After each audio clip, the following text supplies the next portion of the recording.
سلام، من هکسم.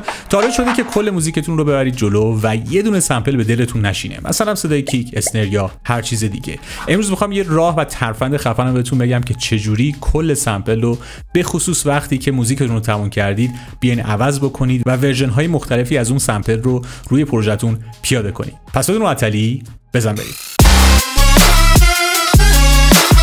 خب قبل از اینکه شروع بکنیم، اگر تازه وارد چنل من شدید خیلی خوش اومدید. من اینجا راجع به موزیک پروداکشن ویدیو درست میکنم و پلیلیست های متنوعی دارم. پس مطمئن بشید که سابسکرایب میکنید تا ویدیو بعدی من رو از دست ندید. خب بچه‌ها توی پروژه هستیم. اول از همه گوش میدیم با هم.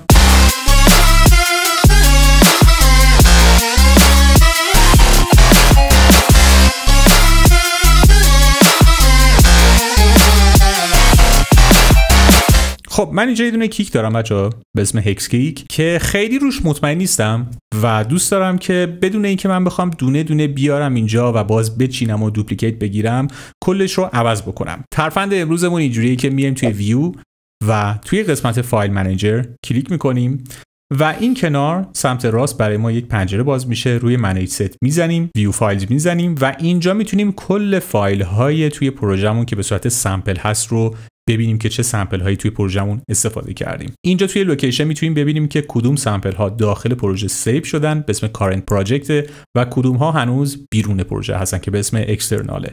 و اینجا سامپل هامون رو میبینیم. خب اسم این سامپل اون بچه‌ها هکس کیک و من از اینجا میتونم بفهمم که همین سامپله. و اگر بیاین سمت چپ و هات سواب رو بزنیم به میگن هات سواب. این نارنجی میشه و اینجا براوزر برای ما باز میشه.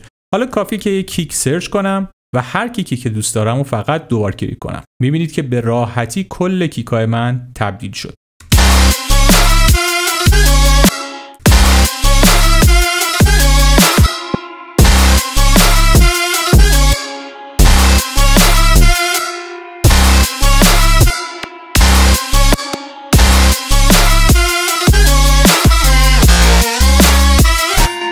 این کیک رو مثلا دوست دارم و به نظرم بهتر نشسته و به همین راحتی وقتی که کارم تموم شد این رو بستم، کلیر کردم و براوزرم میبندم و به همین راحتی کل سمپل هامون عوض شد. بچه‌ها این ترفند رو کل آدیو سمپل ها جواب میده و بسیار بسیار مفیده. سالهای گذشته خیلی وقت منو میگرفت و من دونه دونه می اومدم اینا رو انجام میدادم.